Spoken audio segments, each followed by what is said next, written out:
Hoy se cumplen 50 años del regreso frustrado de Perón a la Argentina, un hecho pocas veces investigado en los libros periodísticos en la Argentina.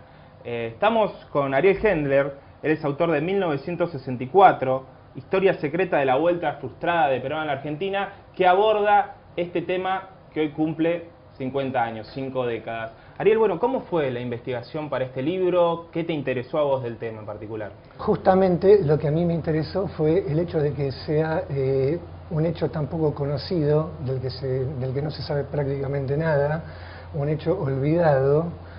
Entonces uno de los motores de la investigación fue justamente saber por qué el hecho había sido ocultado de esta forma, yo diría por todos los actores involucrados, ¿no?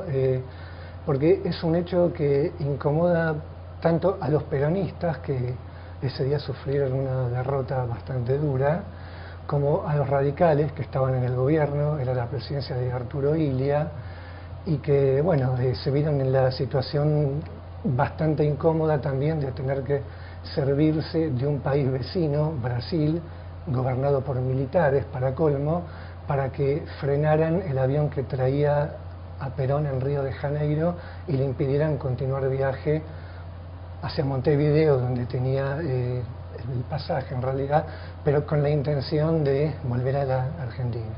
Vos en el libro decís que Perón dejó trascender su regreso. ¿Cómo fue este operativo de instalar la idea de que él iba a volver al país?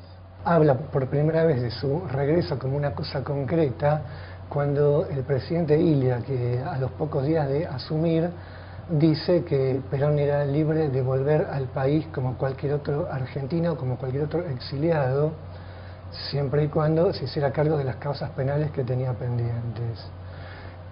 Este es el motivo por el cual Perón empieza a hablar por primera vez de su retorno como algo concreto y no solamente como una consigna, como venía siendo desde el momento en que lo derrocan en el año 55 hasta ese momento. Y un hecho muy curioso es que era justo el 9º año de su exilio, es decir, justo la mitad de sus 18 años de exilio. Fracasó el regreso de Perón, sin embargo no se vio en las calles un movimiento como el que sí se desarrolló cuando él fue apresado el 17 de octubre. Digo, ¿por qué no se generó, no detonó una protesta? En realidad sí generó protestas, pero que no alcanzaron ni por asomo la magnitud de lo que fue el 17 de octubre, que fue la movilización de masas más importante de la historia argentina, seguramente. Hay dos formas de contestar a esto. Una es la terrible falencia de organización que tuvo todo el operativo Retorno, tanto en España, donde se instaló una comisión pro retorno para traerlo, como en Buenos Aires, donde la persona que estaba a cargo de la movilización para el retorno era Antonio Cafiero, no él solo, pues él era la figura más visible. Y bueno, tanto, digamos, de los dos lados del Atlántico, podemos decir, se organizó todo de una forma sumamente deficiente. Hubo una incomunicación muy grande entre Madrid y Buenos Aires para poder coordinar, al punto de que Cafiero se entera de que el avión había partido de España por la radio, en lugar de que los propios organizadores se lo anunciaran desde España como para poder organizar algo.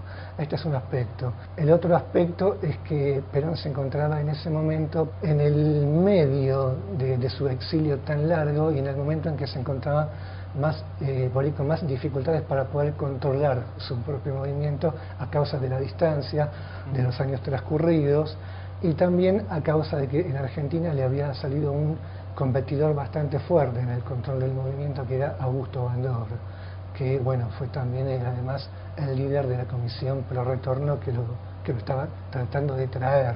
Claro. ¿La Argentina se había olvidado un poco de Perón, crees vos? La Argentina no se había olvidado de Perón. Sí es cierto que sus órdenes no se cumplían con tanta puntillosidad como en años anteriores. Y un ejemplo muy concreto es que en las elecciones en las que gana Illia en el año 63, bueno, todo el mundo sabe que Illia sacó el 25% nada más, que el peronismo estaba proscripto y votó en blanco. Lo que no se sabe tanto es que el voto en blanco sacó menos votos que Illia. Claro. A diferencia de lo que había sucedido en otras elecciones, en que el voto en blanco fue mayoritario.